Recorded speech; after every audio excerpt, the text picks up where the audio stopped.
இன்று நாம் பார்க்க போகும் மருத்துவம் குடல் புண் என்கிற நோய்க்கான மருத்துவத்தை இப்பொழுது நாம் பார்க்க போகிறோம்.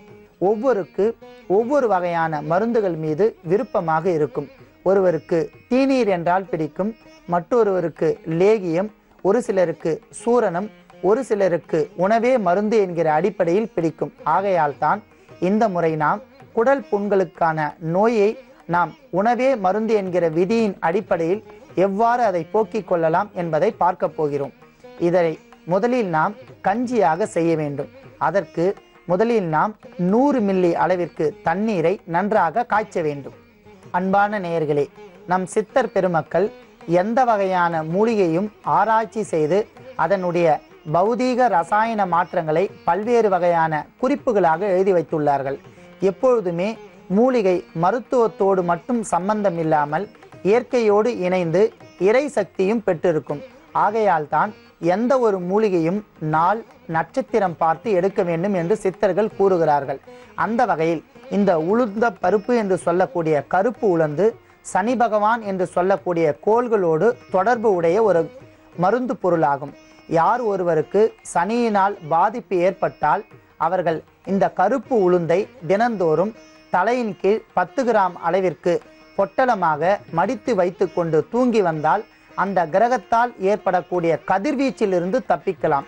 இதை ஆன்மீகத்தோடு அறிவியலோடும் தொடர்புடைய ஒரு அற்புதமான பரிகாரமாகும். எந்த ஒரு கிரகத்தில் இருந்தும் கதிர்வீச்சு ஏற்படும்.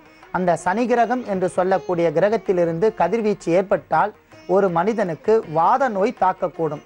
வாத நோய் என்றால் பெராலிஸ் மற்றும் போலியோ அட்டாக் என்று சொல்வார்கள். இளம்பிள்ளை வாதம் மற்றும் பக்கவாதம் என்கிற நோய் இந்த சனியினுடைய கிரகத்தினால் பாதிக்க அடைய செய்யும். அந்த நோயிலிருந்து தப்பிப்பதற்காக நம் சித்தர் பெருமக்கள் பரிந்துரை செய்கின்ற அற்புதமான ஒரு பொருள் இந்த உளுத்தம் பருப்பு. குறிப்பாக மேல் தோல் நீக்காத இந்த உளுத்தம் பருப்பை தலையின் அடியில் 10 கிராம் அளவிற்கு பொட்டலமாக கட்டி வைத்து கொண்டு தினந்தோறும் தூங்கி வந்தால் சனிகிரகத்தால் வரக்கூடிய கதிர்வீச்சு நம்மை அண்டவே அண்டாது. ஆகையால் நேயர்கள் இதை பரிபூர்ணமாக நம்பி தாராளமாக இந்த பரிகாரத்தை செய்து வரலாம்.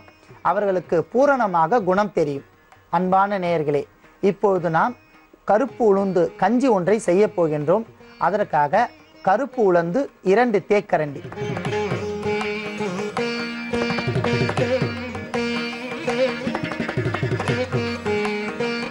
அன்பான நேயர்களே, அளவை பரிபூர்ணமாக குறித்து வைத்துக் கொள்ளுங்கள். அளவு மாறாமல் இருந்தால்தான் நோயினுடைய தன்மை பூரணமாக நீங்கும். அளவை மாற்றி நாம் செய்தோமானால் மருத்துவத்தினுடைய குணங்கள் படிப்படியாக குறைந்துவிடும். கருப்பு உளுந்து 2 மடங்கு என்றால் பச்சரிசி 4 மடங்கு, 4, 2, 8 என்ற முறையில் 8 தேக்கரண்டி சேர்க்க வேண்டும்.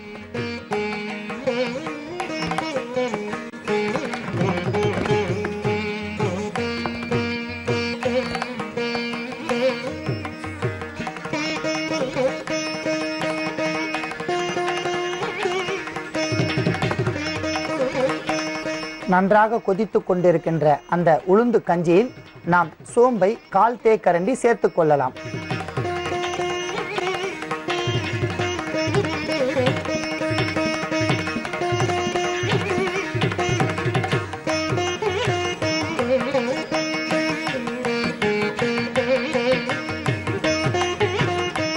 இறுதியாக வயிற்று பகுதியில் உள்ள கிருமிகளை அழிக்கக்கூடிய அற்புதமான ஆற்றல் மஞ்சள் தூளிற்கு உள்ளது. அதை நாம் தேவைப்படும் அளவிற்கு சேர்த்து கொள்ளலாம். உதாரணத்திற்கு 2 சிட்டிகை.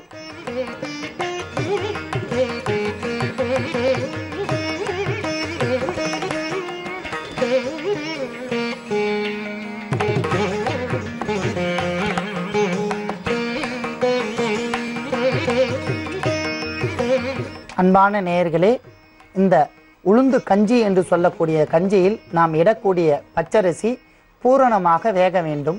அப்பொழுதுதான் எளிமையாக ஜீரணமாகும். மேலும் இந்த கஞ்சியில் நாம் உப்பு சேர்க்கக்கூடாது. ஏனென்றால் மேல் தோல் நீக்காத உளுந்து நாம் மருத்துவ குணமாக எடுத்துக்கொண்டுள்ளோம். ஆகையால் உப்பு சேர்த்தால் அதனுடைய வீரியத்தன்மை முறியடிக்கப்படும் என்பதால் உப்பு சேர்க்காமலே இந்த கஞ்சியை நாம் தயாரிக்க வேண்டும். நன்றாக கொதித்த உளுந்து கஞ்சியை இப்போது நாம் எடுத்துக்கொள்ளலாம்.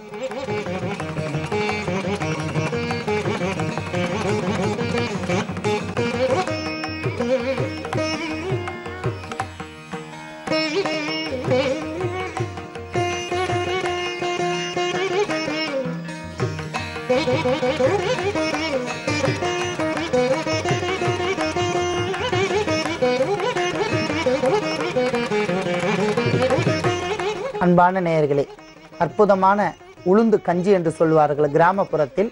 இந்த உளுந்து கஞ்சியை தேவையான அளவிற்கு நாம் தயார் செய்து வைத்துக்கொண்டு இந்த குடல் புண் என்கிற நோய் உடையவர்கள் காலை வேளையில் மட்டும் மாதத்திற்கு 2 முறை சுமார் 100 கிராம் அளவிற்கு உளுந்து கஞ்சியை அல்லது 100 மில்லி அளவிற்கு இந்த உளுந்து கஞ்சியை சாப்பிட்டு வரலாம்.